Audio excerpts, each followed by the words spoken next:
Welcome, friends, it's the MovieFilm Podcast. MovieFilm Podcast, enjoy the show. Zachy and Brian are talking about the movies. MovieFilm Podcast on the radio.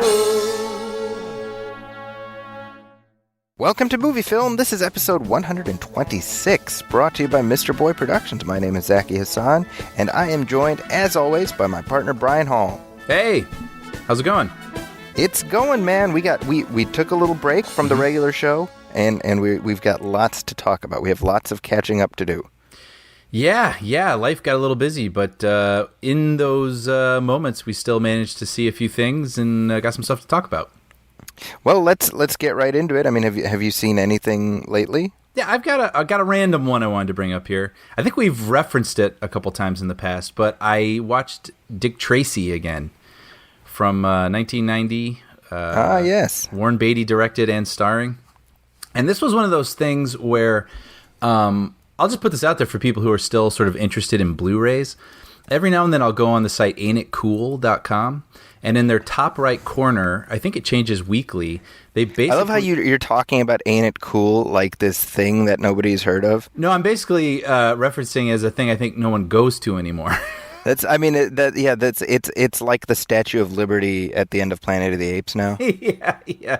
But I mean, for people who do not visit that site anymore, in their top right corner, once a week, they put like discounted deals for Blu-rays. Yeah. And it changes. And one week I saw Dick Tracy, the Blu-ray was there for $5. And I was like, well, yeah. So was it worth the $5? Yeah, because I figured I would otherwise rent it from Amazon or something for $5 if I wanted to watch it in HD or maybe even more. So ended up watching it, and it was a fascinating watch because like I said, we've brought it up a couple times as this groundbreaking movie where it was the first, as far as we know, comic book movie to really strive to look like a comic book on screen, like you would think something, say, Sin City or whatever.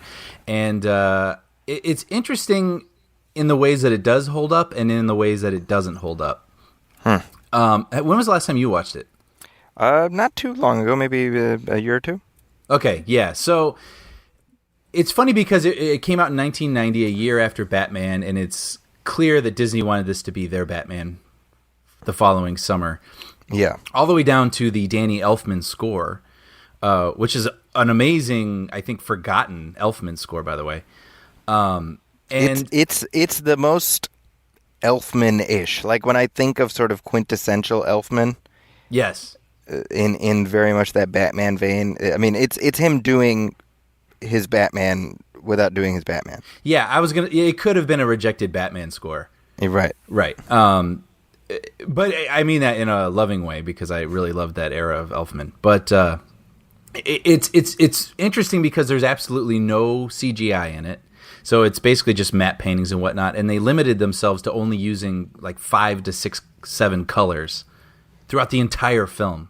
So yeah, Warren Beatty wanted it to look like the Sunday newspapers that Dick Tracy used to be in. Right. So floors are blue, walls are green. And it's interesting because one of the I really enjoyed it, but there was something that felt off as I was watching it, and then I realized what it was. I read up on it and found out that apparently this movie was clocking in at over 2 hours, and they were like, "You got to get it down," and so they hacked it down to 1 hour and 45 minutes. And I was like, "That makes complete sense." That's what this movie feels like. It feels almost subplots like are missing. Yeah, it almost feels like a rough cut. Even down to the sound. Like there's this sort of... You'd expect score to be in certain places, but things are kind of chopped pretty quickly. And there's an interesting set piece where Madonna is singing a song while action is happening, but they keep cutting back and forth where her song stops when you cut to the other thing, and you cut back to her and the song starts again, and you cut back to the other thing and it's silent. So it's not a montage. Yeah, not a montage. And it makes me wonder if they were like, well, we can't lose this musical number because they hired Stephen Sondheim to make the songs. So like, we have to keep the song and we have to keep the action moving. But it felt like an experiment of like, does this work? But they went with it because it's all they could do, if that makes sense. But there's something I like about it, though. Like, there's something kind of raw and almost like indie feeling about it. But it does feel off. Like, it doesn't feel polished. That's it. This movie doesn't feel polished in terms of its editing and whatnot. But there's something that's kind of funky about it that makes me like that. My view on Dick Tracy. It's funny that you bring it up because just on Facebook maybe a week or so ago, I posed a question. I was like, "What was a movie you were like super passionate about when it came out?" And then gradually you were like, "Maybe not." And I put Dick Tracy on that list for me. I totally get that. Like, this is a movie that is fun to watch as an artifact. Like, I don't think it's something that I could recommend to be like, this is a great movie. Even in terms of the script, the story is pretty thin. Yeah. Nobody feels like a real character, especially, I was thinking, in this day and age where people are way more enthusiastic about trying to make female characters, not just be side pieces for the male leads. I mean, the character of Tess completely obliterates like on those to any of those tests. I mean, she basically lives and breathes for Dick Tracy. And when he's like, I don't know if I can be around, she like runs crying to her mother's house and just sits in a chair waiting for him to call. And then in the end of the film, when it seems like he's going to be there for her, he gets another call and runs out of the diner. Is like, "Oh, hey, babe," and like throws her a wedding ring, and then runs out the door. Doesn't even like look back, and she's like, "Yay!" Like, I was like cringing almost, like watching what an awful character she is. She just passed away recently, by the way, Glenn Headley. Yeah. She, and that's the thing too, is she's phenomenal as this character. Like, she's really good in the role. Yeah. And it's an unfortunate role. And and it makes me wonder. I mean, you can't change that ending necessarily, but it does make me wonder. I wish I could see the director's cut of this movie, where everything is fleshed out a little bit. I mean, I got to be honest. Knowing Warren Beatty as I do personally, no, but I mean, knowing his tendencies, I feel like it would just be more indulgent. That's a good point. Yeah. Yeah. I mean, what I say about Dick Tracy is it's great to look at, but hard to watch. Yeah, the story doesn't add up to much at all. It's actually even a little confusing. Characters don't ever feel super connected or real, but man, is it looks great and it sounds great. Right? And if you're looking for something that'll really put your Blu-ray player and your high-def TV to work, I think it's absolutely worth putting on. Oh, I wasn't even going to say, I completely forgot about this, but now that you mention that, the HD, Madonna is completely naked in this movie, in this PG Disney movie. There's a scene where she comes in wearing like some sheer sort of outfit, like she reveals it, like drops a fur, and then she's wearing the sheer outfit, and you can literally see through her outfit. And I was wondering if they even realized it at the time. Wait, what's that? I'm going to pause the show while I go check that out. But I was like, clearly on set they knew Let's this. cut to an ad. Yeah. But I was just like fascinated. I mean, the 80s, I guess this was 1990, but it was just a different time. Different time? Yeah. That's hilarious. Well, speaking of movies that came out right around then, I actually revisited Tremors after having talked about that film with you on this show. Oh, man. I love that movie. Dude, it's so fun. I haven't seen it in probably more than 20 years at this point. And it's, I mean, that's the word for it. It is just fun. I can't speak to any of the many, many, many sequels they've made that all went straight to video. Right. Starring Michael Gross. Yeah, I mean, eventually, like, it was like Fred Ward, then Michael Gross, then I think they ended up with like that teenage kid who everybody hates, I think, by the end of it,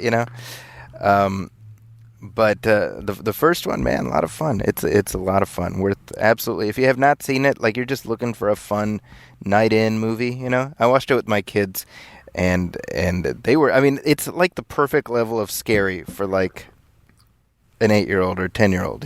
I was just gonna say, I think I saw it when I was 10, and it's perfect because it is scary, but it's not intense. It's not or like something. Keep you up for weeks. Yeah.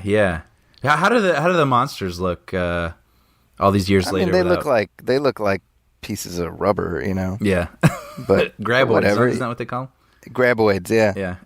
Yeah, it's funny because it we watched it on Vudu, and it's like similar, and it has all the others, and they're like, when are we gonna watch Tremors 2? I'm like, the 8th of never. The 8th of never. I'm like, I'm not going down that rabbit hole with you.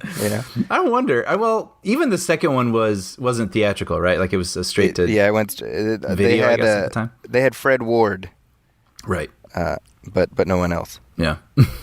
So I can. I mean, Universal does this, man. I mean, I remember they did that with Bring It On. With which one? And the Bring It On movies. Oh yeah, and the American Pie also. American Pie, and it's worth remembering they almost did it with Fast and Furious. Oh, interesting. Because Tokyo Drift was almost straight to video.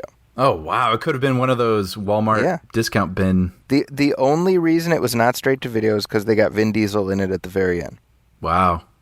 Right. So think about like the sliding doors version of history where that happened. You know. Yeah.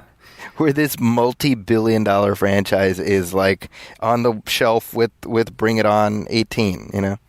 Yeah, and I mean that series is propping up Universal. Yeah, exactly. You know, or at least helping to. Also, classics. I revisited The Great Escape. Ah, nice. And this is another one. I mean, it was just a movie night with the kids, and I wanted to put on something. I'm trying to like find stuff that they're not likely to visit on their own. You know what I mean? Yeah. And I'm like, well, you know, Great Escape is one of those. Have you seen Great Escape? I have, yeah. That's an evergreen, you know. Hmm. But I'll tell you the best thing about that is that I also. So you know what's funny is like a year ago we got a letter from Jason Thorwall who's like, hey, how do you explain to your wife how much money you spend on voodoo? And I'm like, screw you, I don't spend that much money on voodoo. And then like as of now I own the entire like The Simpsons every season on voodoo now. Yeah. So he was right in advance. But anyway, so I've been like kind of watching Simpsons episodes with the kids, and we watched A Streetcar Named Marge, which if you remember, one of the subplots of that is Maggie is in the daycare. Yes. Run by the German lady. Yeah.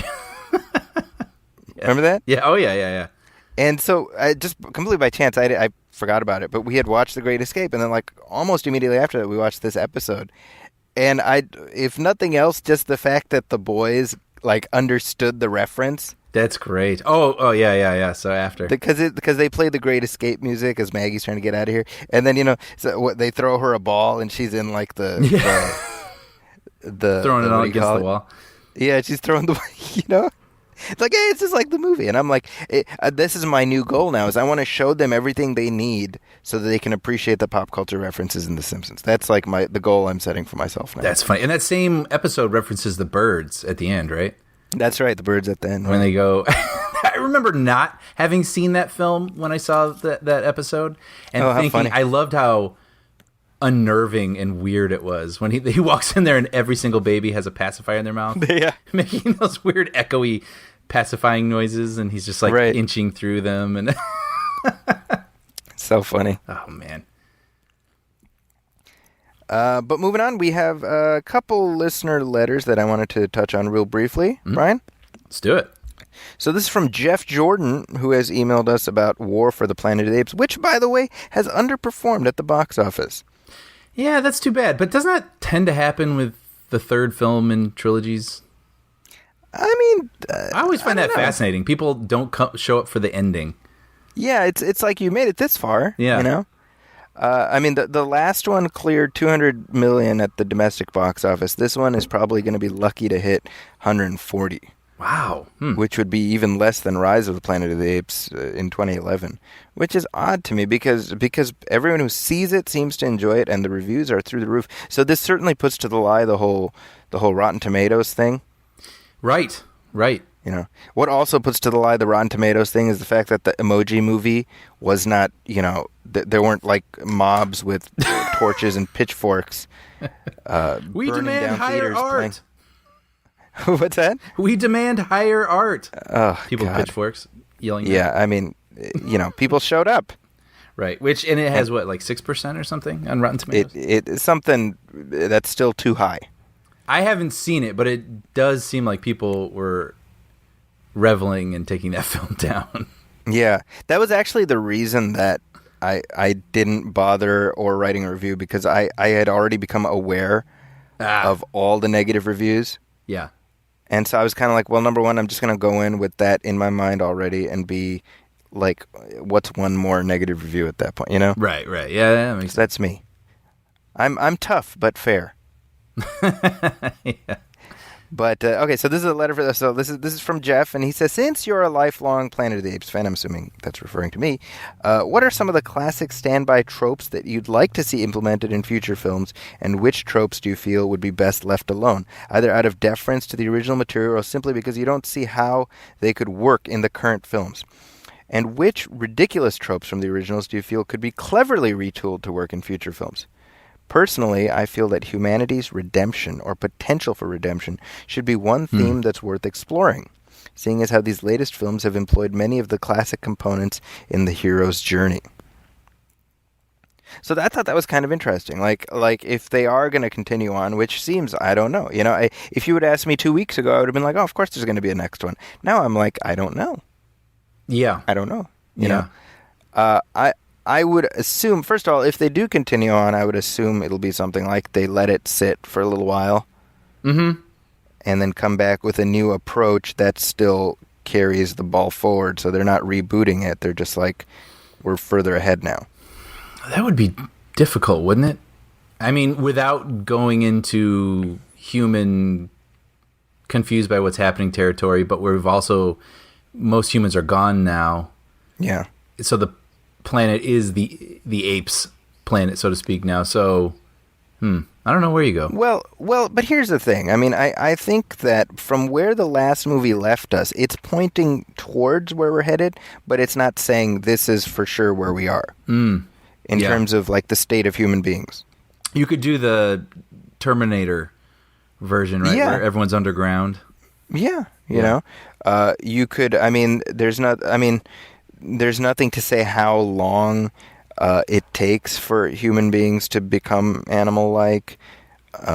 That could play out over potentially hundreds of years. I mean, that's kind of. I mean, I think some people disliked what felt like the ending being a little nebulous in that regard, but I actually liked that because I was like, well, you're leaving story options open. Mm-hmm. Mm-hmm.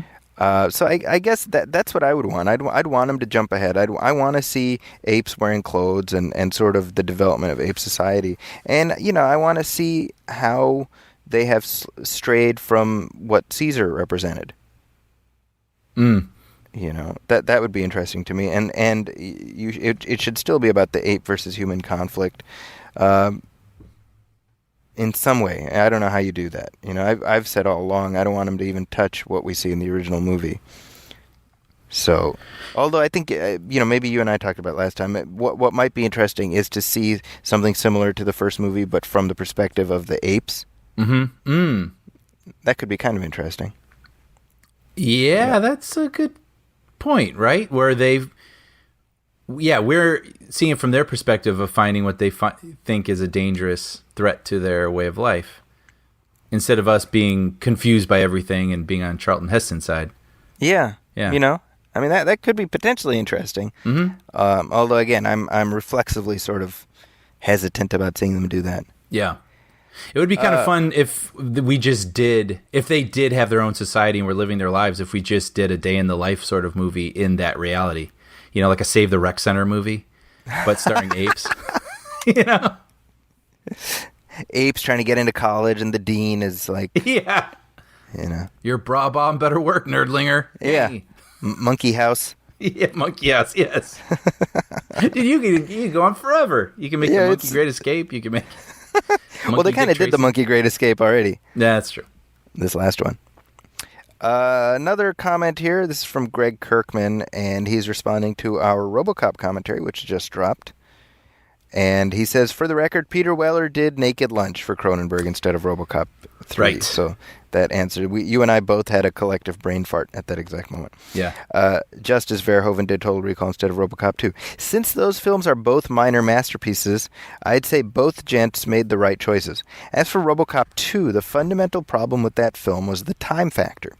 Irvin Kershner was brought on at very nearly the last minute, and the overall turnaround from pre-production to release was something like 9 months. Wow. That's too short for a movie like that. Mm-hmm. From pre-production to release. That's nuts. Nuts. Yeah. Something I didn't realize until exploring the special features on the new Blu-ray for RoboCop 2 was just how involved Frank Miller was. Beyond the initial script, he was there writing and rewriting on the set every day of production. I'm not entirely sure that the blame for the final product is his, but this wasn't exactly a case of an unfilmable script being taken away from its writer and gutted by studio meddling. So, I mean, well, if knowing what we now know of Frank Miller, who I think is a mediocre writer at best, outside of the one masterpiece, which is The Dark Knight Returns, none of that is hugely surprising to me. You know, I mean, Sin City is like one good story that's been stretched into infinity in the horizon, right? Right. You know, it's been stretched out like taffy. So that answers that. Thank you, Greg, for that. And thanks, everybody, for the great comments on our RoboCop track. I had a lot of fun doing that. Oh, man. Me too. And it's funny. I saw someone posted on Facebook last night. Maybe it was your Facebook, that it was on IFC last night. Yeah. So I actually flipped over and was like, oh, well, I'll be. And I started watching it again. Yeah, it's one person commented that it was like something you'd get at like in a film school lecture. Oh, I know. That was insanely flattering. Yeah. So I'd take a class with me. And you can over it. Yeah, right. Oh, by the way, and one last comment. This is from Jeremy Lloyd, who messaged us on Facebook, and he says, "Just listen to your guys' commentary for Burton's Planet of the Apes and loved it. I have one request moving forward on future episodes. Can we get more ... And it's just a gif of Mark Wahlberg looking confused. To which I say, "What the hell are you talking about?" Anytime we can work in our Wahlberg impression. Yeah. Happy to do that. Mark. Why don't we take a little break, Brian? Okay. And then we'll talk some headlines. Sounds good.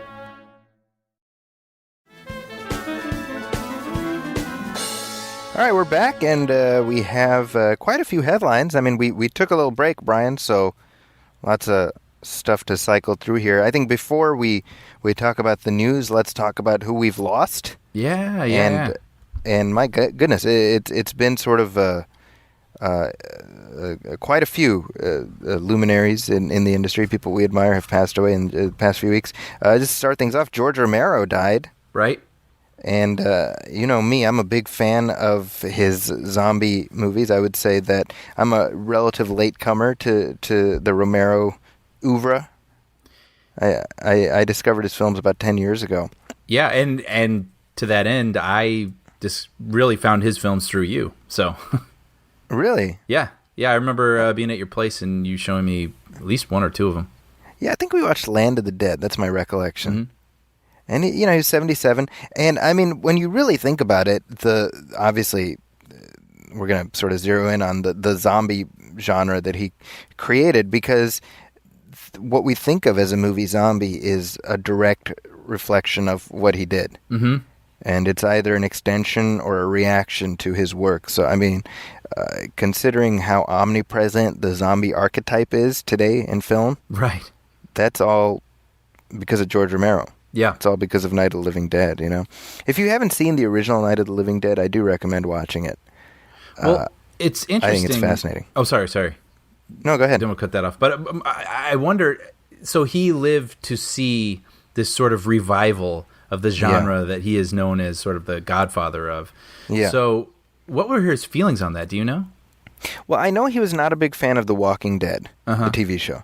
And because he felt like it was a soap opera. And his whole his approach to the material was always that the zombie is just a vehicle for social critique. So when you look at his films, and especially the early ones, right? So Night of the Living Dead in the 60s, Dawn of the Dead in the 70s, Day of the Dead in the 80s, and then Land of the Dead was in the 2000s. All of those, there's some critique happening. It's about race riots. It's about consumerism. It's about militarization. It's about the haves and the have-nots. I mean, it's a very clear commentary there. There's two. He did the latter two films that he did much more recently were Diary of the Dead, which is like a found footage one, and then Survival of the Dead. Neither of which were particularly good. But I mean, he always had something to say. And so his thing was like, look, I mean, zombies by themselves are not particularly interesting, but it's what you're doing, how the kind of story you're telling. And, I mean, those films in particular, right? It's never the zombies that like lead to the downfall of the people, right? It's always the people. Right. And the zombies just kind of exist. So, I mean, for me, it was again, relatively recently. I would say in the past 10 years, I discovered those films, and I became a huge fan. So when I heard this news, I was really bummed. Yeah. George Romero gone at 77. Also, just recently passing away. Shortly after George Romero was Martin Landau. Right. Right, and those are pretty close together, right? I think the same day. Yeah.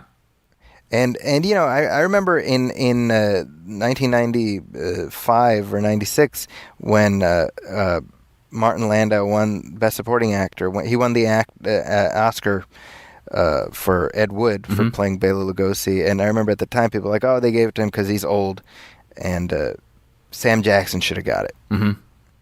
And it just struck me, like, I mean, they said that, but he outlived his Oscar by more than 20 years. Wow. And he was obviously in his latter years, he was known probably best for Ed Wood, right? But I mean I knew him. I knew him for Mission Impossible. Oh, funny. Because I grew up watching the original Mission Impossible, and he played the Master of Disguise. He played, in essence, the Ethan Hunt of the Mission Impossible show or series, the original series. In that, not that Ethan Hunt is the leader, but he was always in the disguises. Mm-hmm. If you remember the first Mission Impossible movie, Jim Phelps is the leader, and his point man is Ethan Hunt. Mm-hmm. And that was Martin Landau. That was Roland Hand. That was his character's name.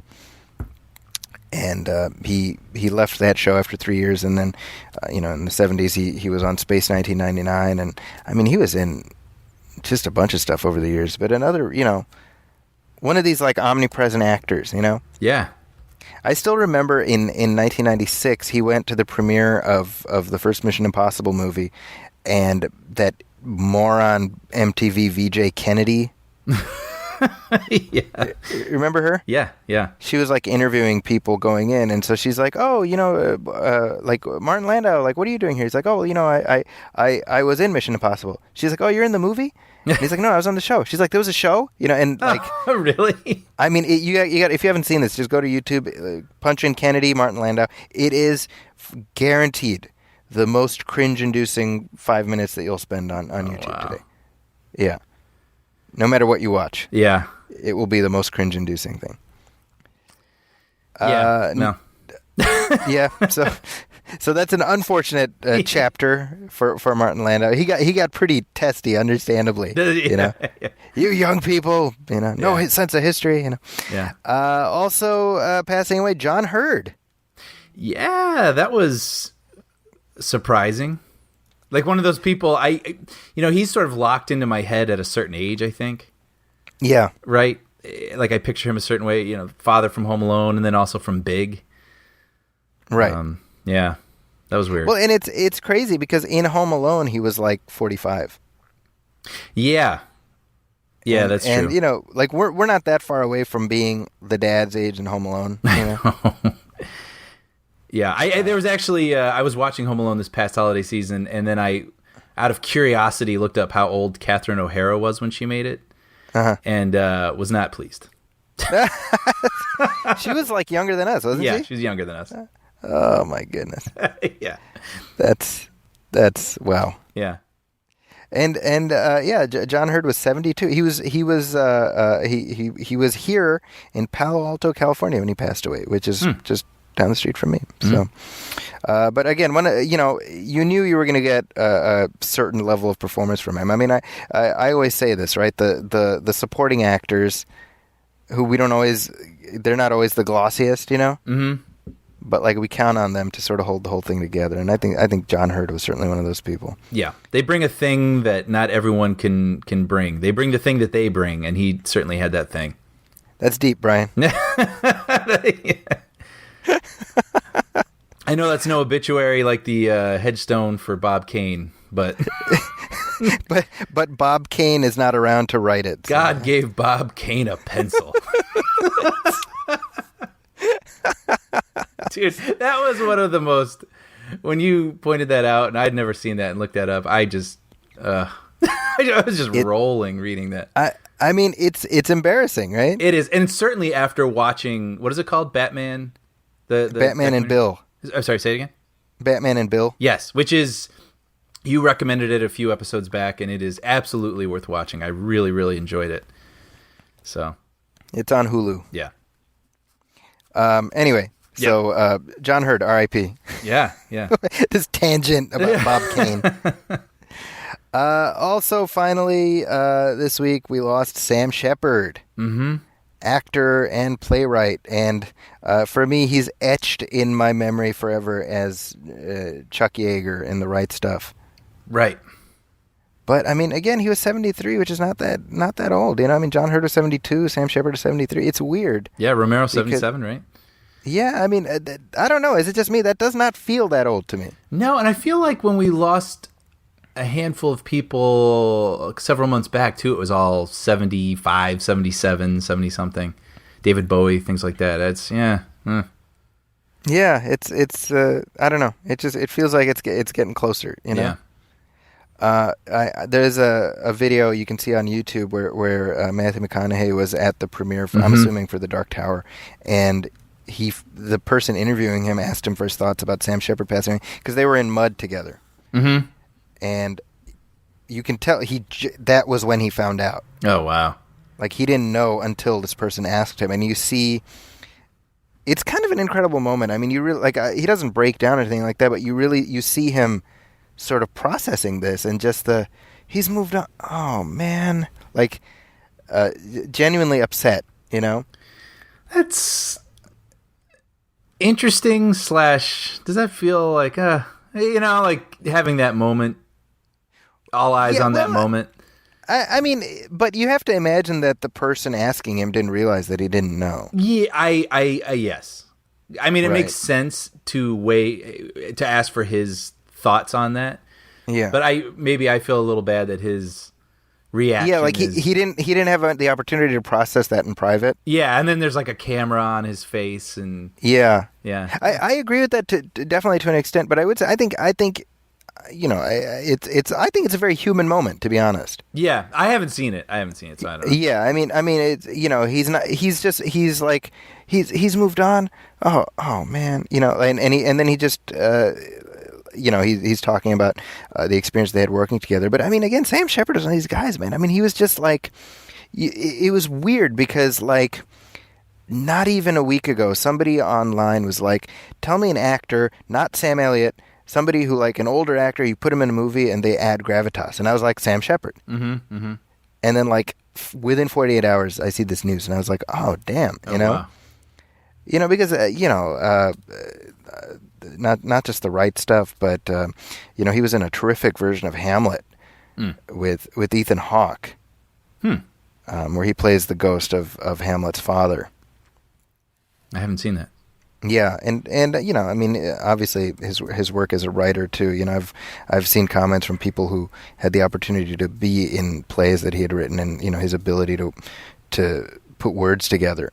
Right.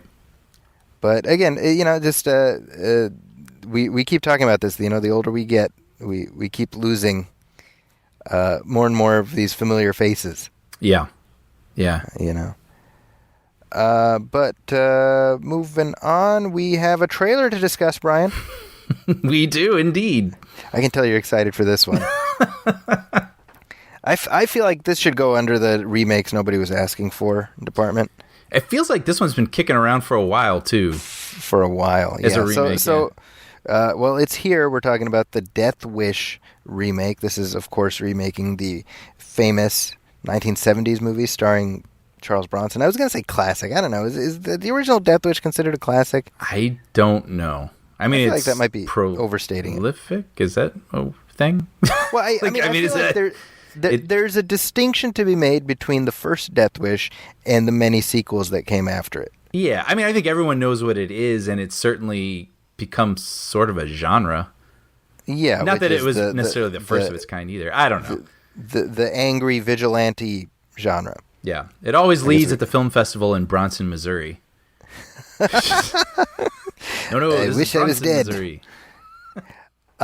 So this version, like you said, it's been kicking around for a while. At one point, Sylvester Stallone was attached to direct and star in it, and he bailed rightly, I would argue.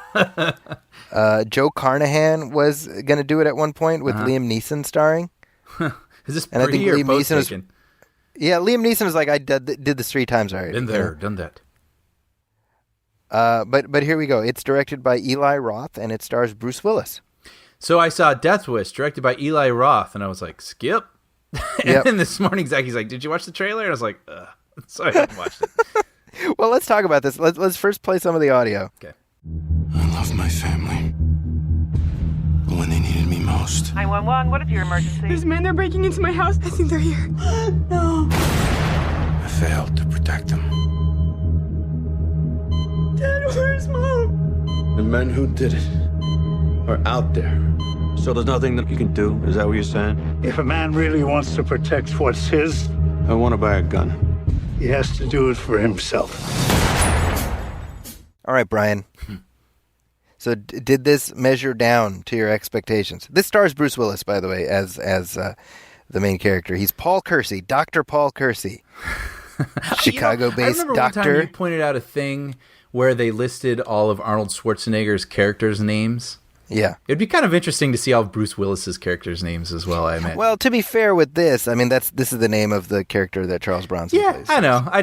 There's something sort of fascinating about it. Maybe it's a little more fascinating with Arnold Schwarzenegger. Because With Arnold, it's more fascinating because he's never like Hans von Schnubenfauer, you know? Yes, correct. It's Because always- he's larger than life, and he's somewhat exotic to us because of his, accent and whatnot. But then he's always like John Matrix, or something like that. I always say this, in Collateral Damage, he plays Gordy Brewer. Right, Gordy Brewer. Gordy, my name's Gordy Brewer. Come on, what's your real name? Okay, it's Gordon. Right. So yeah, it's funny. Bruce Willis too. He's sort of, man. I mean, it's Bruce Willis, but it seems lately, the past 5, 6, 7, maybe even 10 years, he's just been doing these sort of VOD movies. The thing with Bruce Willis, I feel like anytime I see a shot of his face, whether in a film or in real life, he just looks fundamentally unhappy with everything. Right. What was that press tour where he was just berating that? Yeah, Reds 2. Yes. He was being a friggin' asshole. Yeah. Yeah, we talked about that a few years ago. That he just went after this guy. The press tours are not pleasant necessarily for anybody, especially when you're dealing with a fundamentally unpleasant person like Bruce Willis. But the guy's like, "Hey, did you have fun making this? No, did you have fun making this? Ask me stupid questions." Like, that's basically what he did. Yeah. I'm barely exaggerating. Yeah, and you can see his co-stars getting uncomfortable as well. Yeah, it was Mary Louise Parker. Yeah. But you can see that on YouTube. But with this, I saw this trailer and I'm like, is there a more tone deaf? Yes. Like it's this movie that exists in defiance of every sort of social norm that's come into play in the last 40 years at this point. Yeah, I think. I mean, he didn't write it, but I don't tend to like the imagery of an angry white guy in a hoodie shooting down black people in Chicago. Like, how do you think that's going to play? That was my thing. So Eli Roth makes these sadistic movies that revel in watching people die. Yeah, right? He made a cannibal movie. Yeah, that's just Inferno. about students going over somewhere, and the whole movie is watching them die horrifically, right? Did you see that that's what movie? he does. And Did so you see that? when I saw that he was making this, I didn't even realize it was an Eli Roth movie till I watched this trailer. Brian, did you see The Green Inferno? No. Okay, yeah. That's something I would actively avoid because I don't enjoy watching people get tortured. Right. I haven't seen the Hostel films like that. I know that's not my cup Basically, of tea. his name on a movie, like you said, that's kind of like, okay, hard pass. Yeah, and I realize for some people it's some sort of version of an escapist entertainment where maybe they can experience a horrifying situation and not have to be in that situation, and that is what it is. But that's not for me. I don't enjoy watching people just get tormented. And so seeing that he made this movie almost adds a whole other spin to on top of what you're sort of saying, because he revels in people dying. Like that's what his movies tend to be. And for him then to not be in some sort of mythical basement in some foreign country where possibly people get tortured, he's like going into the real world now and reveling in real people dying. Right. And there's something about that just doesn't sit right with me. I don't know that I could have fun watching this movie. Like you said, for that reason and for all the implications that you brought up, like it just feels incorrect or not correct in this time right now. Yeah, I mean, I wonder how many people are going to watch this and be charged up by it. That's right. Yeah. You know, because I feel like it's like an alt-right film festival pick, you know? You know what I mean? Because like crime rates are down across the country, right? Violent crimes are down. I mean, obviously there's still shit going on, but the original Death Wish arrived at a point when New York was like a hellhole. And it was reflecting sort of the cultural current at the time. I mean, you know, look at the context in which Death Wish emerged, right? That was around the same time the first Dirty Harry, and it was reflecting social fears. And I'm not defending those films because Dirty Harry is Dirty Harry is a fascist, basically, you know? Right? He's not this character we should be sympathetic. You know, in Dirty Harry, right, there's the line where it's like, you violated that guy's civil rights. And he's like, well, I'm all broken up about his civil rights.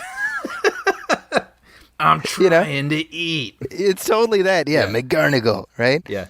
And you watch that, you're like, well, yes, you should care, because the civil rights that protect the villain also protect everyone, you know? Right. So there's like a cultural conversation to be had. But when you have this and you have Bruce Willis like getting a gun and you start playing Back in Black. Yes, that's what it is, right? Because it's not like he's out there and the music is sincere and these people killed his family, so he's going to get them. Okay, I can picture that version, but this is him just out blowing people away that he feels judge, jury, and executioner deserve to have their lives extinguished to the fun AC/DC music. Right. You know what I mean? And then it's like the whole city's getting behind this guy blowing people away. You know? Guardian Angel, yeah.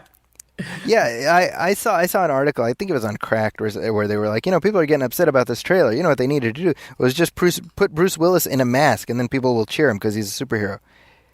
And I'm like, you're not wrong. Like that is sort of, I mean, like we shouldn't be okay with superhero movies doing this stuff either. You know? Yeah.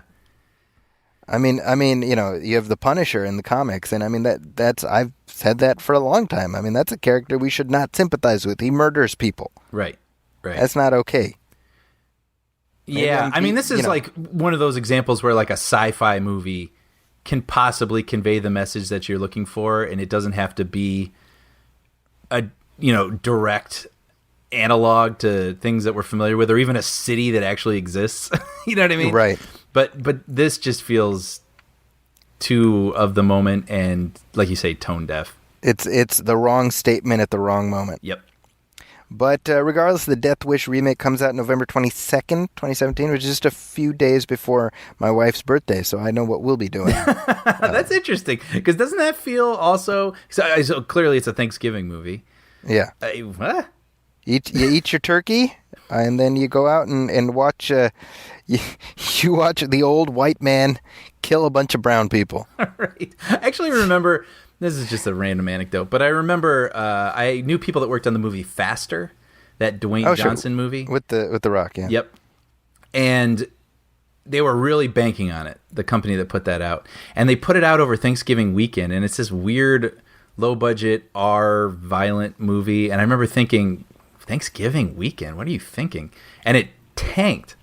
So that seems weird to me.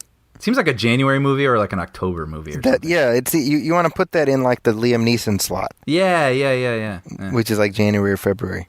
Not that I'm necessarily rooting for this movie, but Yeah. Well, and I mean, worth pointing out, Elizabeth Shue is in this for what I can only assume is about 10 minutes. oh man, that Elizabeth Shue. We need more Shue. When's the other shoe going to drop? Yeah. Yeah. We do need more Elizabeth Shue. It's kind of it bums me out that she just kind of disappeared lately. You know? Yeah. Yeah, I mean, I know it's fewer and fewer roles for people of her vintage and whatnot, but those roles are there somewhere, and she deserves to be in them. And she's a good actor. I mean, it's not, I mean, love her. The last time I remember seeing her, she was a regular on CSI. Well, shows my fandom. I didn't even know that. Yeah, no, she replaced Marg Helgenberger on CSI. Mm-hmm. So there. But okay. I mean, let's be honest. It's but just total tangent. But it's kind of amazing how CSI was like such the center of the zeitgeist for like a couple years. Yeah. And now it's been off the air for like 2 years, but it's like, oh, that show that old people watch. Yeah, I mean, for if like anybody a decade, remembers that it thing was like a juggernaut over at CBS. It was a juggernaut. It was everywhere. Yeah. Anyway, R.I.P. CSI. It's too bad they didn't do like CSI Moon. Yeah, something really bonkers, right? That would have been kind of cool. Yeah. Well, you can pitch it. Yeah, I will. Well, speaking of Elizabeth Shue, Brian, that she's tangentially connected to the first of our headlines. I know. I was very careful not to step on this transition here. I saw it and I was like, ooh, that's ripe. So this is one of these things where I wake up in the morning and what do I see? A Karate Kid TV sequel is now on the way, starring Ralph Macchio and William Zabka, and it's going to be on YouTube Red, which is like the streaming network for people who can't afford Hulu. I don't know what's the pitch. What's the pitch for YouTube Red? I don't know, but I have noticed. I went and saw a movie, and there was a little feature about YouTube Red, and it seems to be movies and series starring internet stars. Oh, okay. That's what I'm getting from it. Well, let's maybe the destination doesn't matter. It's what's ending up there. So let's see. I mean, not to disparage. It's in its infancy, and maybe it'll grow into. Maybe this will be the thing. Maybe this puts them on. This will be like The Simpsons for YouTube Red. Right. Yeah. So here we go. I'm reading here from The Hollywood Reporter, and this is a 10-episode half-hour comedy called Cobra Kai. Okay. Huh? Yeah. Okay, now go on. Half-hour comedy. Okay. It's executive produced by Will Smith's production company. That makes sense because he owns probably the rights to it now, right? Probably in some way, shape, or form, right? So it landed at YouTube Red after competitive offers from Netflix, Amazon, Hulu, and AMC. Okay. I don't believe that. No, I don't either. I believe they pitched it there. Yeah. Well, it says following offers. Okay. But okay, so here's the premise. 3 decades after the Karate Kid original stars, Ralph Macchio and William Zabka are heading back to the dojo. The duo are set to reprise their roles as underdog Daniel LaRusso and bully Johnny Lawrence in a 10-episode straight-to-series follow-up called Cobra Kai. The series, set to about 2018, is set 30 years after the events of the 1984 All-Valley Karate Tournament and revolves around a down-and-out Johnny who, seeking redemption, reopens the infamous Cobra Kai dojo. It reignites his rivalry with the now successful Daniel, who has been struggling to maintain balance in his life without the guidance of his mentor, Mr. Miyagi, the late Pat Morita. The half-hour comedy follows the duo addressing demons from their past and present frustrations through, what else? Karate. And let's see, who are some of the other creatives involved? Josh Heald, who did Hot Tub Time Machine, and John Hurwitz and Hayden Schlossberg, who did Harold and Kumar, will pen the script and executive produce alongside Macchio and Zabka. And, yeah. I know I'm in the minority here, but I did not like Hot Tub Time Machine. So that makes me William like... Zabka was in that. I know, yeah. Yeah, that's... I mean, I liked it. I can't say it stayed with me. It was like I liked it when I saw it, and that was it. I don't think it's an all-time classic. Yeah, I remember that came out following The Hangover, and I felt like all these movies were like, we're going to be like The Hangover, and it could have just been my personal bias, but I remember. I gotta be honest, I liked Hot Tub Time Machine more than The Hangover. It's interesting. See, for me, certainly The Hangover. I've seen it. I remember The Hangover. I was thinking, man, everyone loves this, and I was like, it's okay. And over the years, I'm like, this is they landed on something here for sure. But yeah, that's interesting. It's interesting that it's a comedy. I mean, of course I can see it having comedic elements, but it's an outright comedy. I wonder what that's going to look like. Honestly, Brian, I think that's brilliant. You know why? Because I've said all along that the brilliance of the Karate Kid, the movie, is that it takes this little rinky-dink bullshit high school karate tournament and it makes it the most important thing in the universe. Right? Yes. And the truth is, with even a little bit of distance, you're like, what was I getting so worked up about? It's so true. Because when I'm thinking about it right now in my mind, it's like, how dare you, Zachy? But you're absolutely right. Right? I mean, it's so with the distance of 30 years, how else could you look back on that but laughing? I just hope it's not making fun of it. Does that, you know what I mean? Like, I hear you. Yeah. No, I mean, here's the thing. If I were to guess, it would be comedy from the fact, like, you have these two adults now who would be like, what were we, like, why were we so pissed off at each other? Like, who cares? Yeah. So what I see is as rivalry, maybe in the sense of, how they have grown in the years since. But I don't know. I see potential there. I'm going to do the Brian Hall line. I can see the good version and the bad version. If I were to guess, I would say that both William Zabka and Ralph Macchio know the importance of the Karate Kid in terms of their careers. Right. And probably as being a continuing meal ticket for them, so I don't think they want to pee in the pool. Yep. That's my guess. That's funny. I was going to say crap on the legacy. You went with the number one metaphor, and I went with the number two metaphor. Either way, we were going towards a bodily function. Yeah. Yeah. But I agree. This is certainly a pilot I will check out. You're curious, and I think 10 episodes, 10 half-hour episodes. I think people will watch it. I think it's a smart thing. Oh, I think so too. Yeah. What's maybe a less smart thing, but also an entirely predictable thing, is that the Transformers Writers' Room, the much ballyhooed Transformers Writers' Room, which was spoken of in hushed tones and awe and reverence, has apparently been disbanded. Yeah, which is interesting because it wasn't just, we have a writer's room. It was like, we have a writer's room with Robert Kirkman, Zach Penn. Yeah, it was like the 1992 Olympic Dream Team writer's room. It was like, we got Michael Jordan, we got Magic Johnson, Yeah. And so this is fascinating to me because they put this writer's room together to like expand and create this Transformers mythology, and then the first thing out the chute is like the worst received Transformers movie of them all, which is really saying something. Yes, and that did not feel different in any way. Yeah. Yeah. It's like saying this is the worst Taco Bell bean burrito I've ever had. Like, how do you put a measurement on that? Well, did you see the quote? This was kind of interesting. So when it was disbanded, producer Lorenzo, here we go, De Bonaventura, hey, I did it.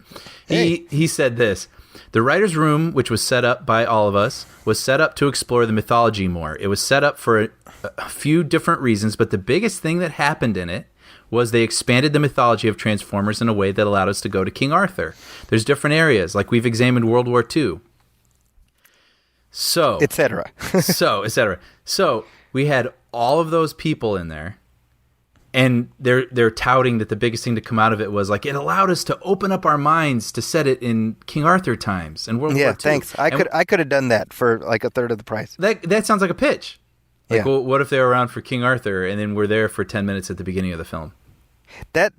So to me, that's what it is. The writer's room met once, and they came up with that in the first 10 minutes, and then they were on PlayStation the rest of the day. Right. And then the World War II moment is literally 50 seconds, right? Yeah. Yeah. It just... So it starts to feel like a bunch of writers like cashed out on Paramount's dime. I'm wondering if they went way, way further and it was all scrapped. Oh, I see what you're saying. That's what I feel like. Because to say that that's what came out of all of that, that's... Come on. You know what I mean? And I wonder how much the Bumblebee movie is a product of that think tank. Well, I hesitate to use the word think, but I think it will tank. So, oh, kaboom! Thank you. Yeah. All right. Well, that's one shared universe that's in trouble, but that's not the only shared universe that's in trouble, Brian. Oh, this is the summer for that. Universal's Dark Universe may already be in trouble, which is a headline I could have written for you in April. Before the first movie in the Dark Universe came out. So, of course, this, we've talked about the Universal Monsterverse, which stumbled out the gate with The Mummy, directed by Alex Kurtzman. And he was interviewed by IGN about the film. And as far as his own continuation with the franchise, he says, the truth is, I don't know. I really don't know. I haven't really decided is the honest answer. You know what that means? No, he's not going to continue. Yeah. That means they're trying to work out his severance or whatever. Yeah. I mean, if you're Alex Kurtzman, like, you've had all of this goodwill over all these years, and I think he's still... I mean, the fact that he was given the reins for this Dark Universe shows that people still have a lot of goodwill toward him, and I think it's probably in his best interest to back off. Yeah, to back off and continue to use that for as long as he can, that goodwill, and try it somewhere else. And he's involved in the new Star Trek series. I know that. Oh, is he really? He's one of the producers of that. Oh, that makes sense. I mean, he was there at the inception of the reboot, right? For these reboots movies. Even though the series is not set in that universe. It's set in the original universe. Oh, interesting. Yeah. See, but the story there is that the rights for Star Trek are split between Paramount and CBS. Oh. Right, and that didn't used to be the case because used to be, the company split, right? Viacom split off. Mm-hmm. Right? It used to be the CBS was part of Viacom. Mm-hmm. But then they spun off CBS. And so since Star Trek started as a TV property, the rights went to CBS. But since Paramount has been making Star Trek movies for, since the 70s, the movie rights stayed with them. Okay. So that's why CBS can't do anything with the JJ verse or whatever. Mm-hmm. The Kelvin timeline? The Kelvin timeline, thank you. I was trying to avoid like nerding it up, but you beat me there. Oh yeah. Oh, I'm familiar. I'm there, baby. All right, so there are still Dark Universe movies coming. Well, I hope they're good. I mean, Bride of Frankenstein and Bill Condon, Invisible Man, and all that. I mean, I would love to see great versions of that. I just hope they don't try to make it beholden to this grand vision that they have that may have been thinking too far ahead too soon, right? So, which what you just said, Brian, can apply to literally every single shared universe project. Yeah. Other than a Marvel movie. Yeah.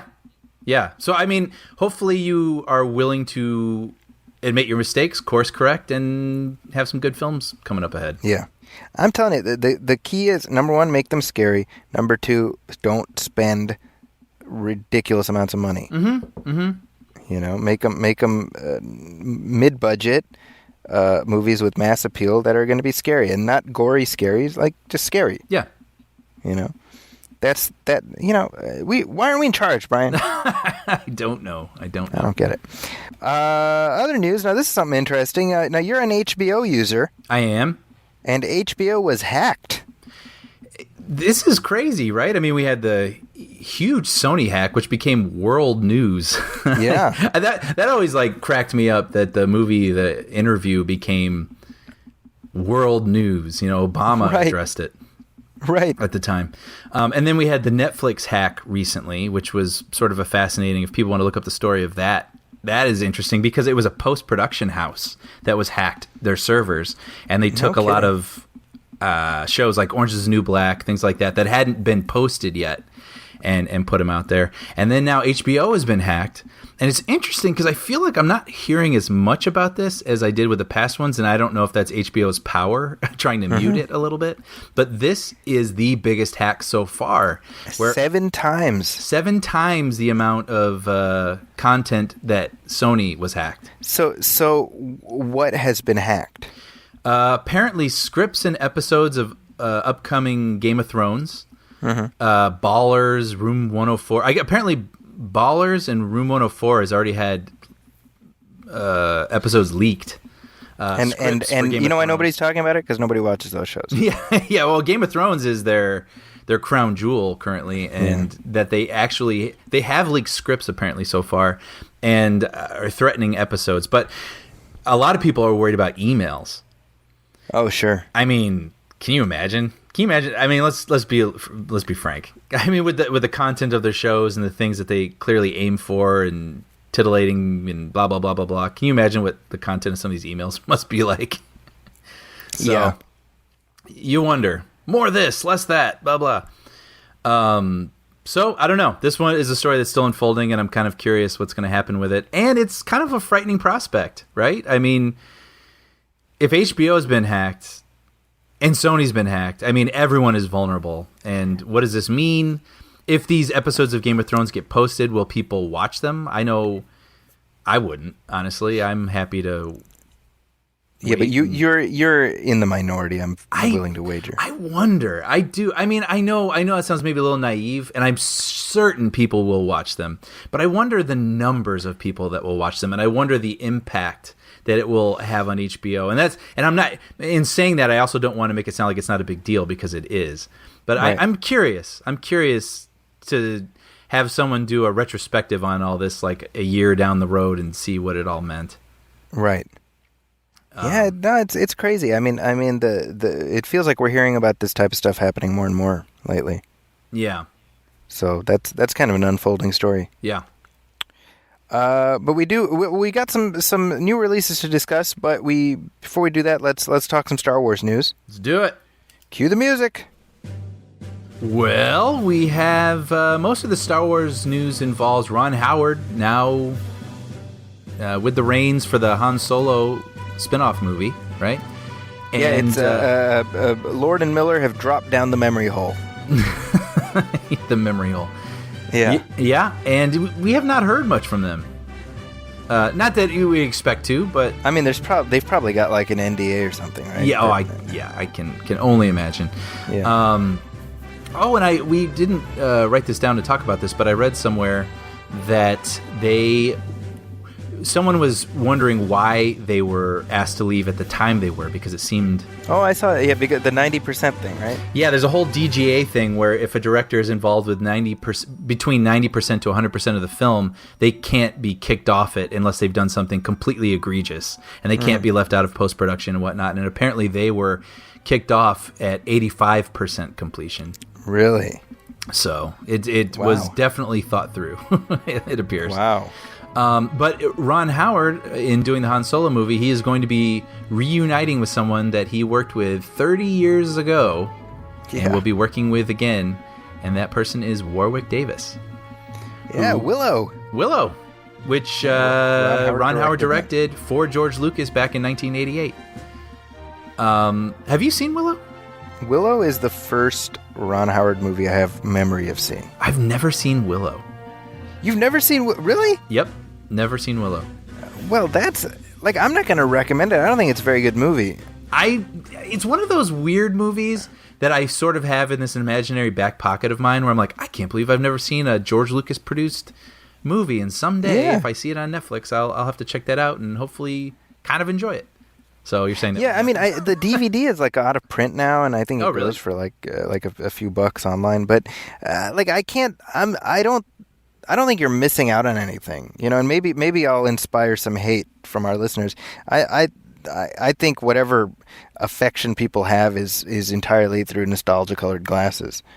I wonder, and I know they're only hanging by a thread related, but I still have fond memories of the Ewok movies, and I know that I shouldn't go back. That's also entirely nostalgia-colored glasses. Yeah, I assume it could be sort of in the same vein.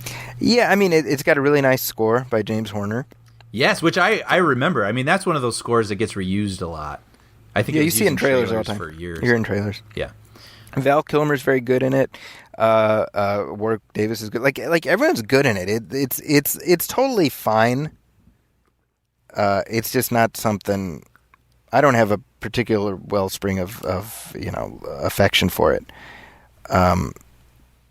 But yeah, my memory of it is that's the first time I saw a Ron Howard movie that I can remember, and that's also the first time I saw Val Kilmer was in Willow. Yeah. Well, and also Ron Howard has teased through Twitter when someone reached out and asked him that Clint Howard will appear, or he said, "You will not be disappointed if you're hoping to see Clint Howard in the Han Solo film." And Clint Howard has appeared. The reason they ask is his brother Clint Howard has appeared in nearly all of his movies. He's his lucky charm. Yeah.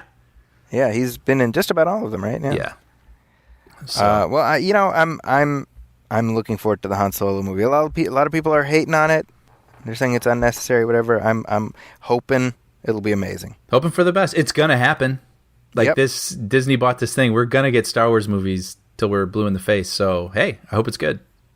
Yeah, because the alternative is a bunch of bad franchise movies, like the one we're going to talk about after the break.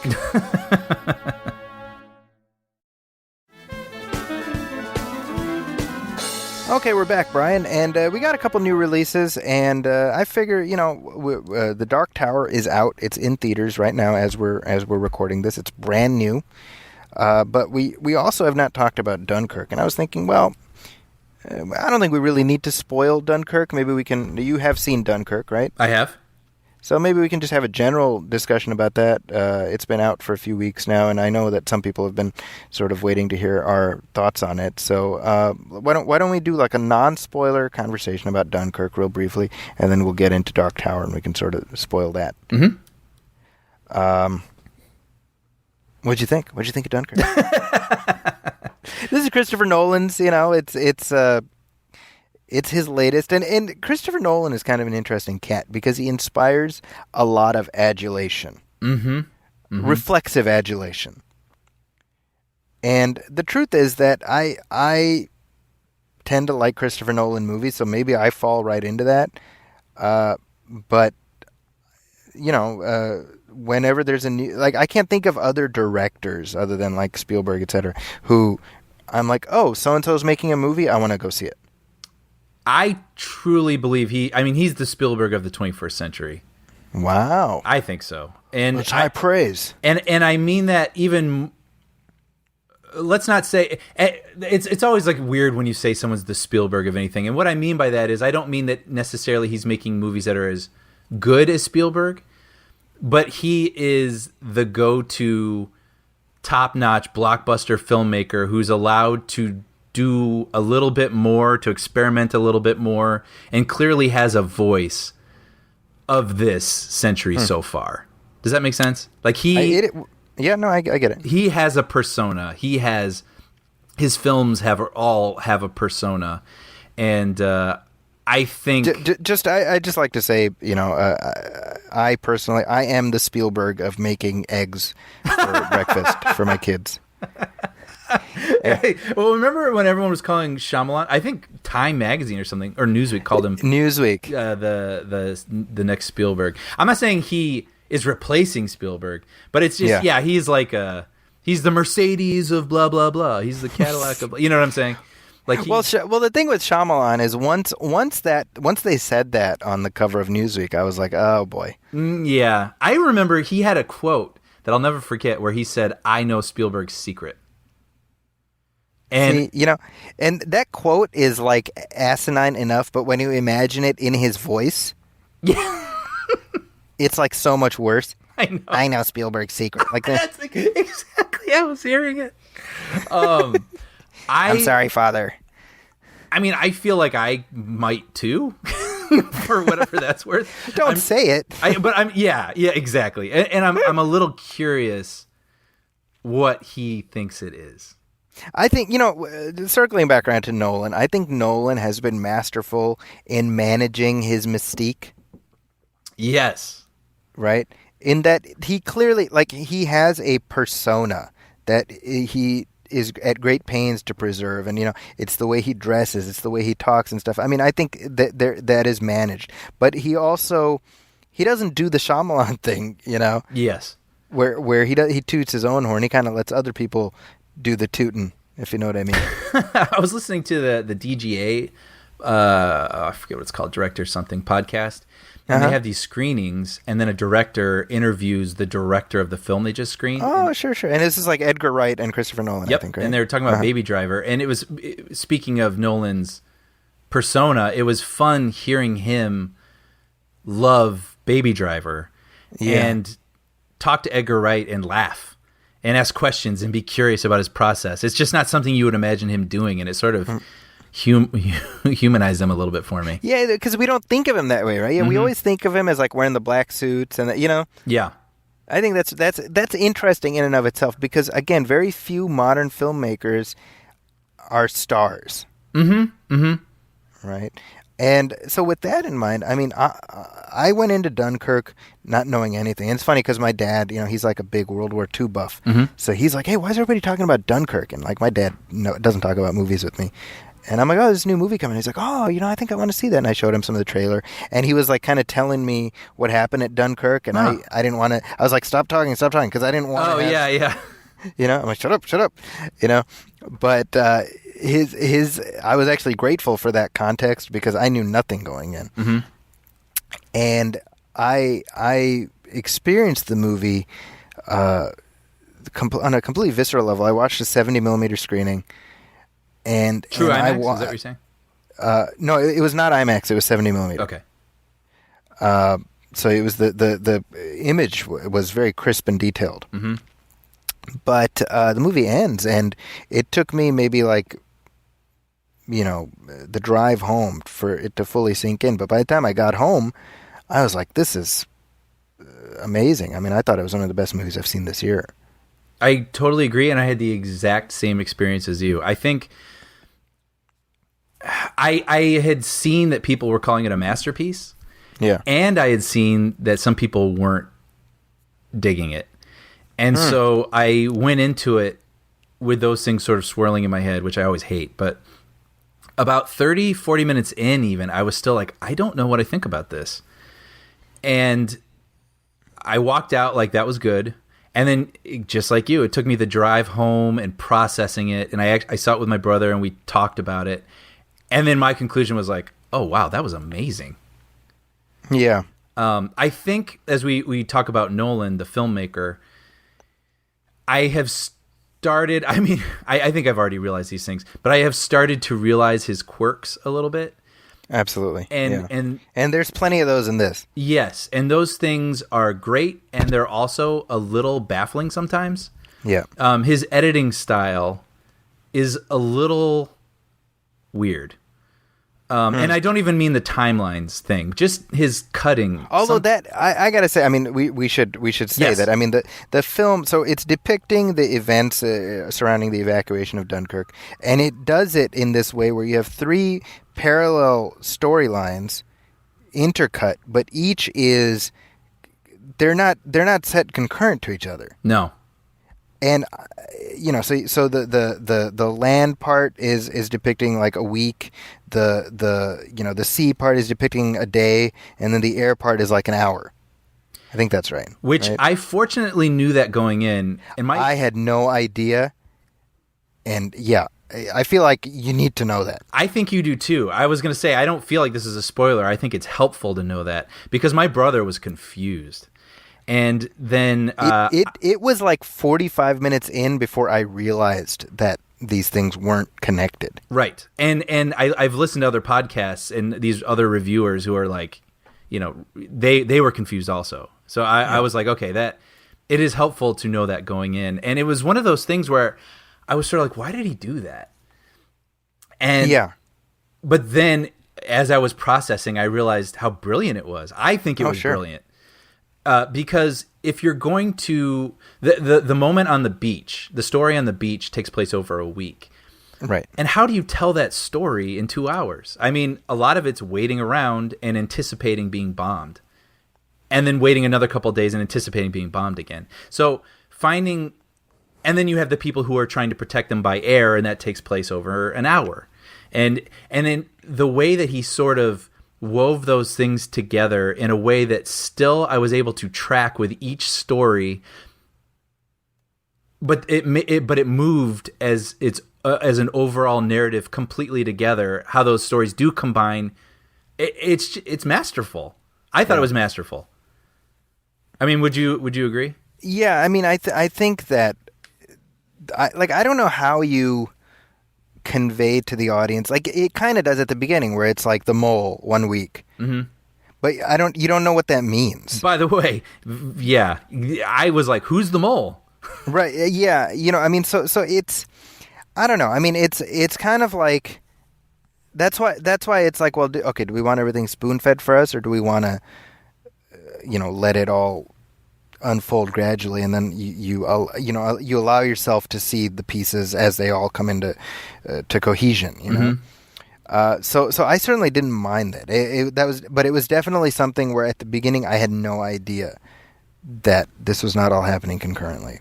And also, interestingly, Nolan in an interview said that he wanted to make a subjective war movie.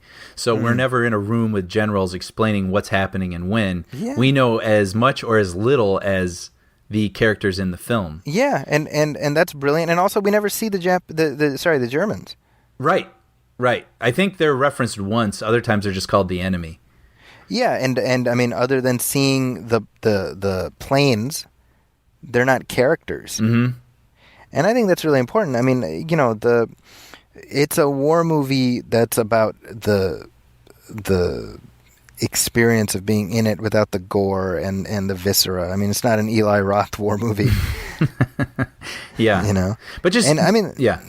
No, I was just gonna say. I mean, the moments that I think about are like there's the, when they rescue when what's his name, Mark Rylance's boat, when they rescue Cillian Murphy. Yeah. This is tough. This is where I wish we could go into spoilers a little bit. But. Yeah, I won't get into that too much, but the image of him kind of just sitting in the middle of the water on this sinking hulk, I mean, that's something that I think about because I think it's a remarkably effective image. Yeah. Yeah. And I think, but just, without getting into spoilers, I think what his character goes through is very interesting. Mm-hmm. And I think as an audience member, you find yourself torn about how you feel about him. It's not this way or that. Yeah. Yeah. But I found I loved Mark Rylance's character. Yep. In the movie, and he's just very, very understated. Yet by the end of the movie, I was really like. And I liked Harry Styles in this movie, by the way. Yeah, he's very good, very natural. Which that surprised the shit out of me. Yeah, he's good. Right. And Tom Hardy. I mean, what's that? Tom Hardy acting behind a mask. Tom Hardy. Now, I'll be honest. I didn't even realize Tom Hardy was in this movie until the very last shot. Oh, no kidding. Yeah. Yeah. And I'm trying to think. I mean, do we know that it's Tom Hardy before then? I am 80% certain we see his face briefly, and then he puts his mask on. Okay, did I just miss that? Because he's communicating, and I remember I was aware of this because before I went in, I had heard that Michael Caine has like a cameo in it. It's basically he's on the radio, talking to Tom Hardy's character, and I think Hardy says something to him, and then puts his mask on. Okay, so I must have just missed that then. Yeah, but I mean, this is one I wish I could get into a little bit more, but I thought.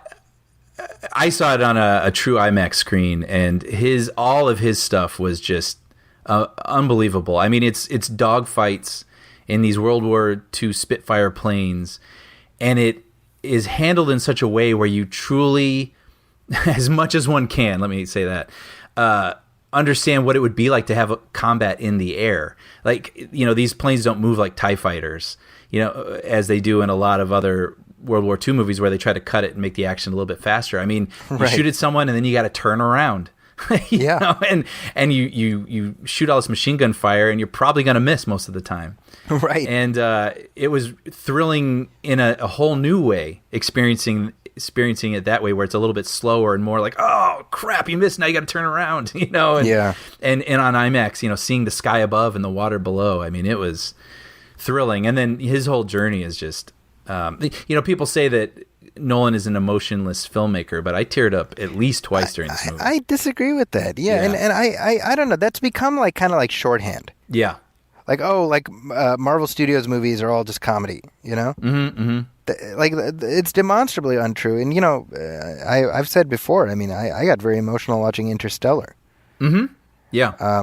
I think when I think of the scenes in the film, one moment that particularly sticks to me, and I don't think this is a spoiler, but I mean, when you look at just the desperate situation that these people evacuating Dunkirk were in, you have these people who are on a ship that's sinking, and there's like an oil spill. They're covered in oil, and they're trying to get from one sinking boat to another boat.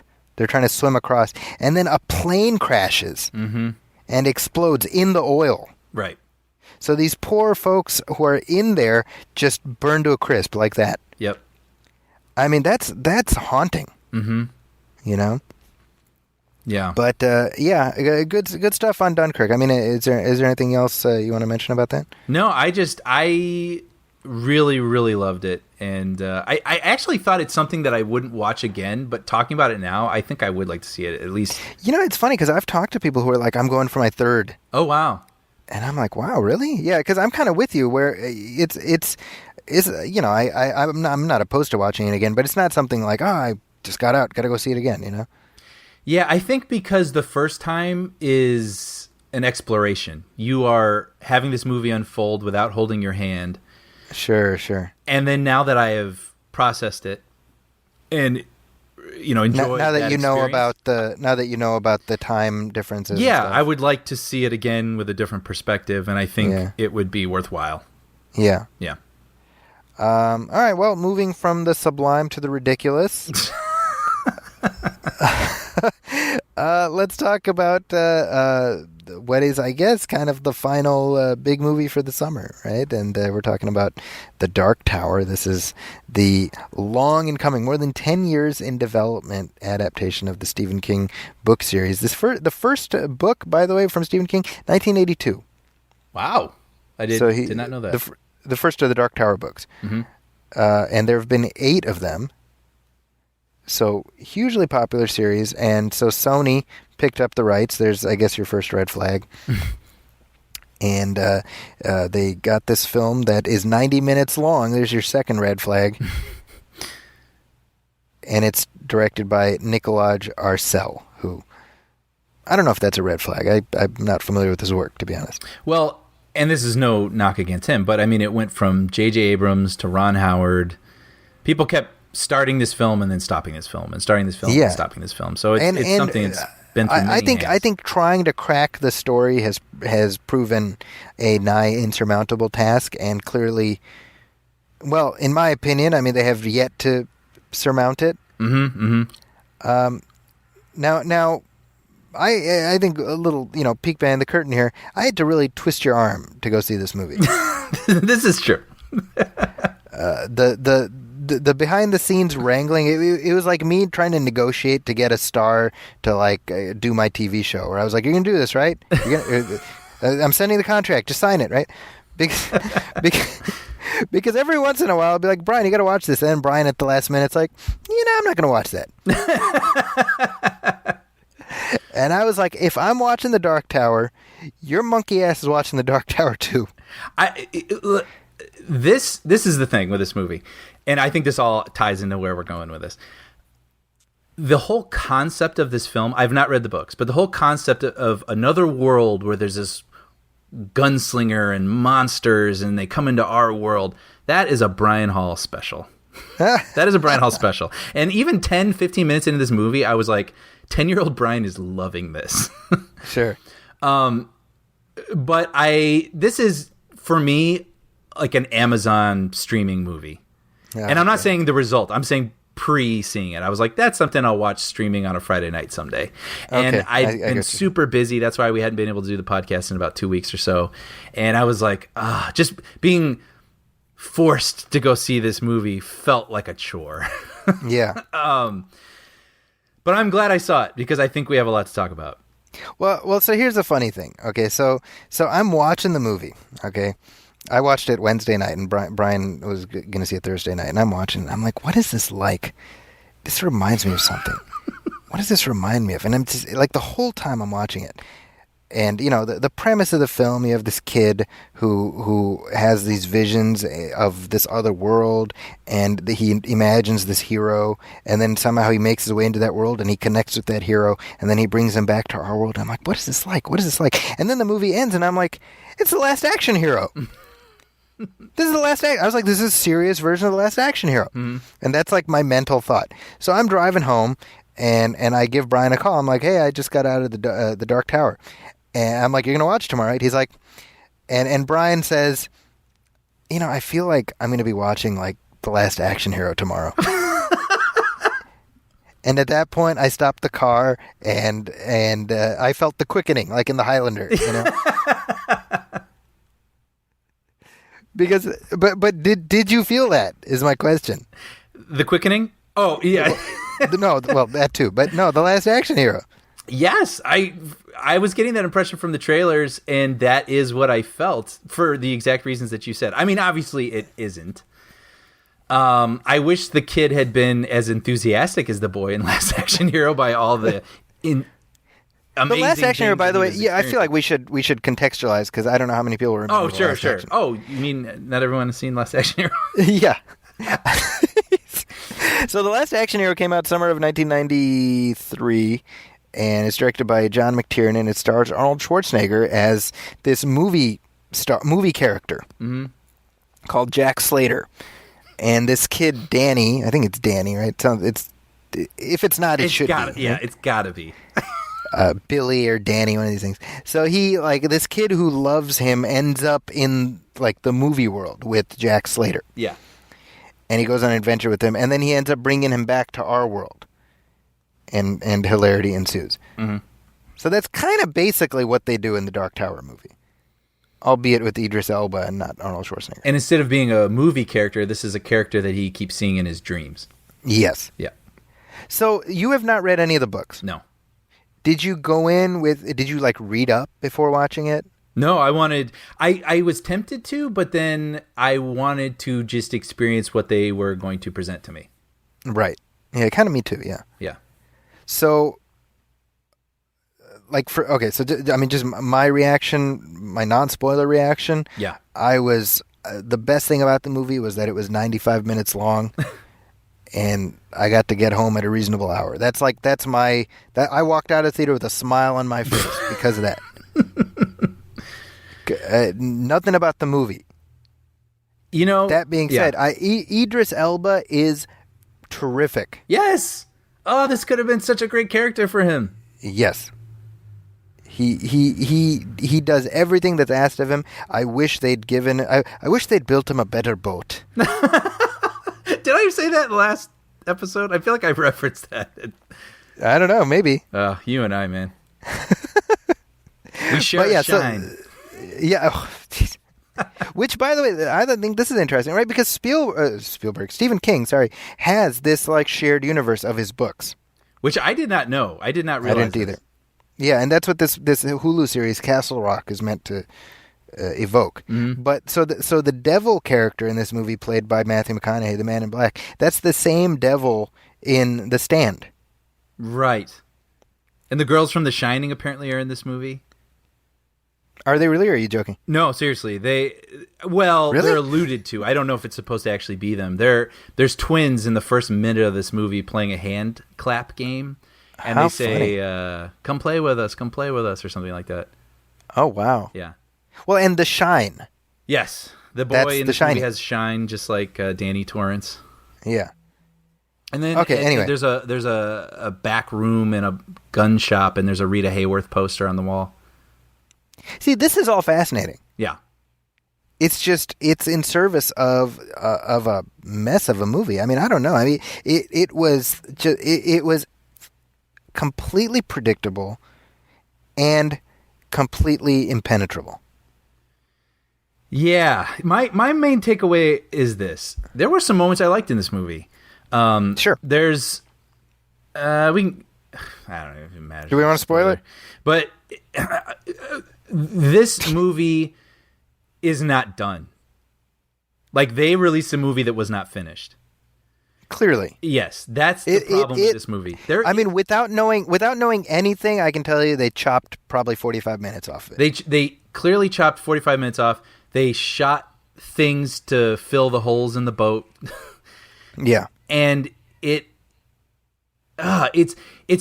bothersome because the first 20 minutes I was like ready to get into this, and I already knew that everybody hated it. So I was hoping to sort of have a more forgiving stance on it and be like, well, and my final takeaway is there was clearly a good idea here, obviously because these are a successful series of books. But they're by Stephen King. Well, this movie takes no time to enjoy itself, first of all. Oh, wow. There's like a really interesting thing here. Like his story in the real world with these dreams, and then he goes over into this other world. I actually really love that moment where he goes and he dreams up of a house, and then he finds the house, and there's a portal, and he knows the code because of this reason, and there's this crazy special effect and great music sending him through. That was the moment when I was like, 10-year-old Brian is like, this is awesome. And I love the idea of this boy in this other world, and then he finds this cowboy who's not from the Old West. He's from another like dimension. That's cool. Idris Elba looks cool. He can do these awesome things where the boy gets taken away by this monster, and all this chaos is going on around him, and someone's trying to talk to him, and he goes, wait, be quiet. And then he separates every single noise around him, a bucket of water getting doused on a fire, blah, blah, blah, blah, blah, and holds out his gun with his eyes closed until he can hear where the monster is, and fires and shoots the monster over a mile away and hits him bullseye. That's a cool movie. That's cool. But the problem is I don't know if they couldn't settle on the story. I don't know what they couldn't settle on. But because of too many cooks in the kitchen, according to some recent Variety article. Too many cooks. They came up with this weird Frankenstein of a movie that just doesn't lead into the next thing. Like I said, my biggest takeaway is this movie doesn't enjoy itself. And that's very apt. I like that. Yeah. Right? Like it is very like, now we meet this boy and he's got this problem. Got it? And then now he's at this place and this thing happens. It's mechanistic. It's plot point A leads to plot point B leads to plot point C. Yeah, like he doesn't even take a moment to be like, holy crap, you're the guy from my dreams. Like he has it for a minute, but then he's like, so you're the guy from my dreams, and so this means that I got to find this guy. And the guy's like, I want to find that guy too. Let's go. Like there's no unfolding. There's no. But Brian, here's the problem. Yeah. Because I agree with everything you're saying, but fundamentally, what does that come down to? When you think about it, who is the main character of the movie? I imagine it's supposed to be the boy. Who should be the main character of the movie? Well, are you going to say the gunslinger? Yes. I'm willing. I haven't read the books. I'm willing to accept that the boy can be the main character of this movie for this version of this story. But I don't know. I'm getting lost in my own thought here. Here's my point, right? I think there's a couple problems, right? The kid, Tom Tyler, I think is his name. He's like fine. He's fine. He's not great, but he's not terrible. Right. But I think it's fair to say he's not the focus of our attention. And that's so true. He's kind of a Marty McFly. Like he is in a thing. That's giving him too much credit. Okay, but Marty still has agency in that story. Well, right? Yes. Yeah, there's stakes for him. And Brian, I mean, the point is, like, Michael J. Fox is still the star of Back to the Future. Right. Yeah, that was not a good example. Like, if George McFly was a bigger star, that would be one thing, right? Right. For this story, I mean, we're paying our money to see Idris Elba, right? Yes. And we're never inside Idris Elba's head. Our perception of him is really Jake's perception of him. Yes. And that's a problem, right? It reminds me of, like, there was... excuse me. I'm getting passionate now. There was a book series back in the day called Biggles. Go on. And it's about this World War I or World War II fighter pilot. Okay. Biggles. Okay, and it was a popular book series. And so they made a movie called Biggles. And what is that about? It's about this guy in the present who like gets struck by lightning, and so he keeps like shifting back in time and encountering Biggles in the past. And then he comes back to his present life, and he's like trying to deal with his girlfriend or whatever. And he's back in the past with Biggles, and right. And the whole time you're watching, you're like, "What the hell? I don't care about any of this." Right. I want to see Biggles. Well, right? And similar to Last Action Hero, Jack Slater actually goes through a crisis, realizing that he may not be real. Right. Like he does have an arc and a story, and you feel bad for him in moments, and then he wonders what's the point of it all, and he has to overcome that. And gunslinger isn't given that. We get a version of that in this. Wait, say again? We get a version of that. But it's so quick. Yeah. There's a wonderful moment, by the way, where he goes to visit a real-world doctor, and they're like, you have hepatitis A through Z and radiation poisoning. Right. And I was like, that's a good movie. Right. Like, what is that about? Like, I want to hear more. Yeah, but, I mean, it's one of these things where you're going through the motions, and the whole time I'm just like, I mean, I'm coming at this as a non-fan, right? So I don't have anything invested in it, but I'm also like, win me over, right? I'm like, seduce me a little bit, rub my nipples a little bit. That's all I want. That's what I want from a movie. I want it to rub my nipples. Is that wrong? No, it is not. It's what we all want. That's right. But if you're a fan of these books, how do you feel about 8 books over 30 plus years being boiled down into this 90-minute whatever? Yes. Like I don't have an answer to that. I don't know, but I'm truly wondering. Because it feels to me that the people who would be most pissed off, because I left the theater just apathetic. I didn't hate it. I was just like, all right, I'm done. Ditto. Apathetic and is the perfect. I'm moving on with my life. I'm never going to see another one of these movies anyway, so whatever. Because they're not going to make any more, because it's going to flop. Right. But if you're a fan, you've been waiting a long time, decades for this. I mean, is this what you wanted? I know. And along those lines, I think one of the hugest sins of this movie is the villain who wants the world to end because why? Because why? We don't know. Exactly. What does the bad guy want? Why does he want the tower to go down? Like, I said, and I was thinking about this on the way home, and it's easy. All you have to do is have the kid go, is he the devil? And then have the guy go, no, he's worse. He was once like blank, but soon became blank because blank, and now his only obsession is blank. Like, right, done. But we don't even get that. Well, but what we do get is random stuff where the man in black, a.k.a. Walter, who, do we get his last name? No, I don't think so.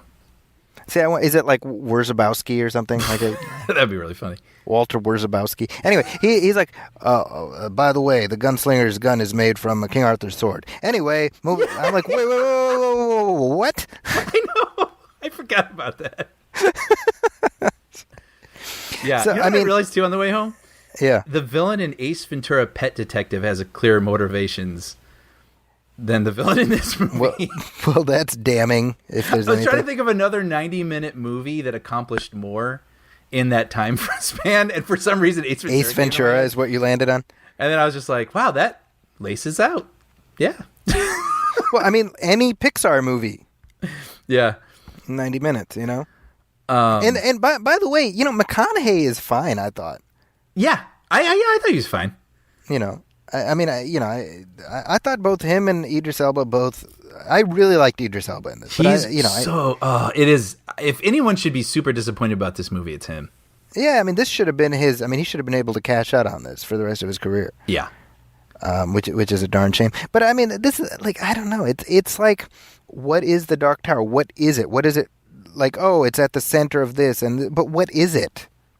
I know. And why does he want it to go down so bad? And I wonder if that stuff got chopped out and it was just never recovered, if no one thought to put it in. I don't know. But like I said, this is a movie that just feels so haphazardly put together, trying to make a deadline. I wrote this down.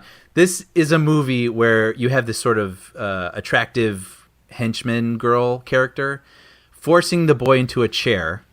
Right. And then in the next shot, the insert shot, it's an insert shot of an old man's hands in a jumpsuit strapping him in. That's what we got.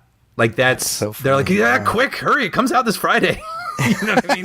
I mean, this thing has been completely reworked to death, and I think they were like, this is all we can do in this amount of time. You know what's funny is I want to say this was in Entertainment Weekly, but I think it's such a perfect metaphor.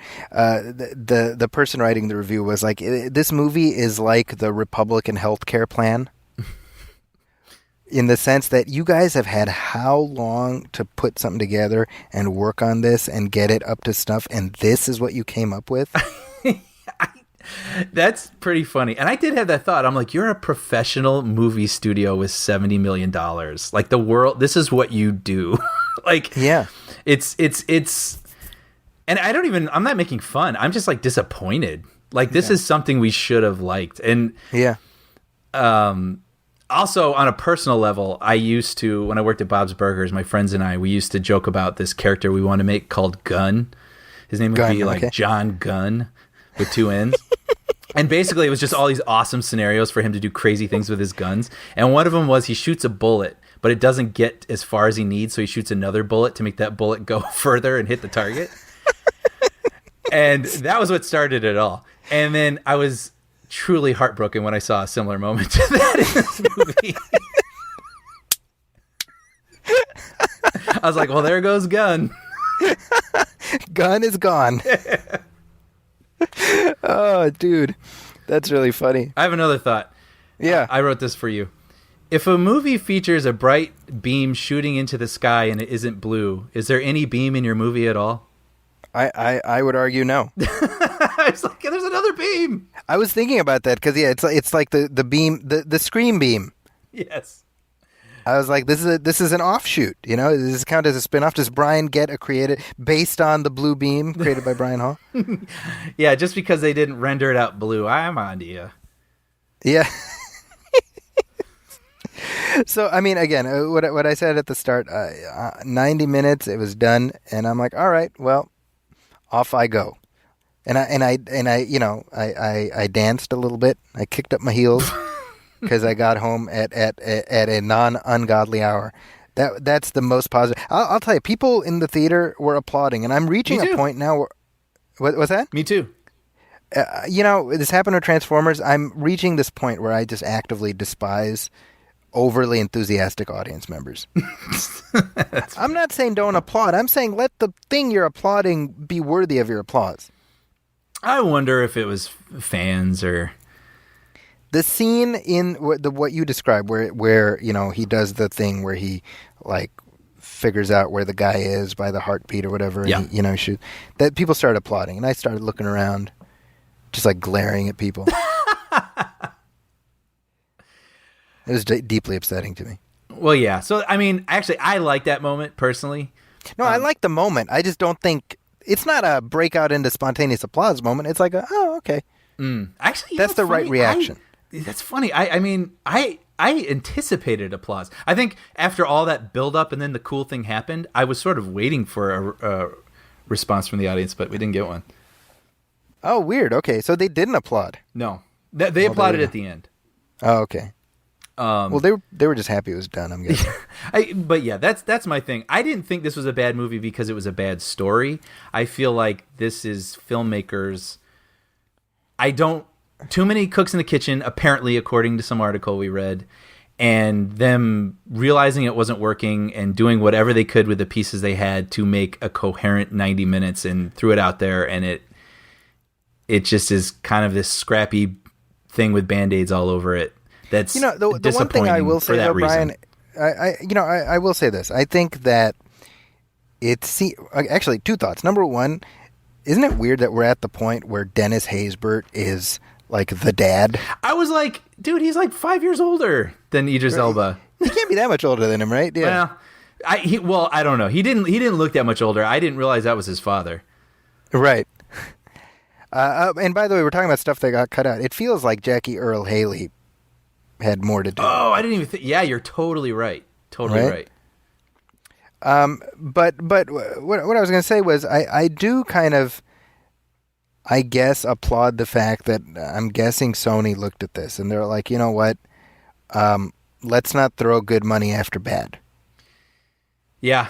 In the sense that they didn't take, because this thing cost like $60 million, which is exactly what you want to spend for this movie, right? So if they break even on it, or even if they turn a profit on it, they should call that a win. But you could easily see a situation where they're like, no, we got to fix this, and they drop like $50 million more. Yeah.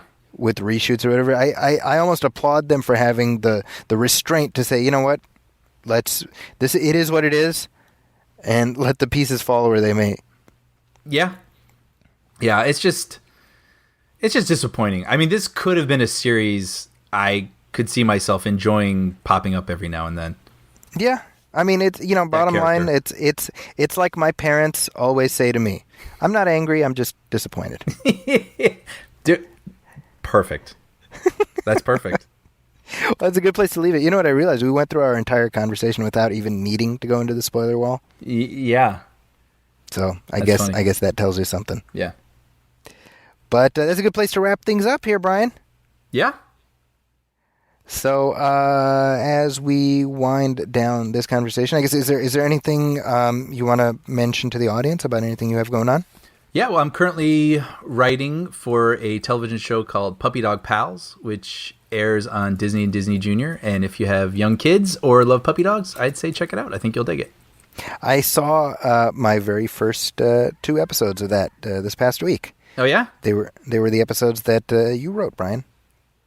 And okay? Let's just move on. No, I'm just no. It was.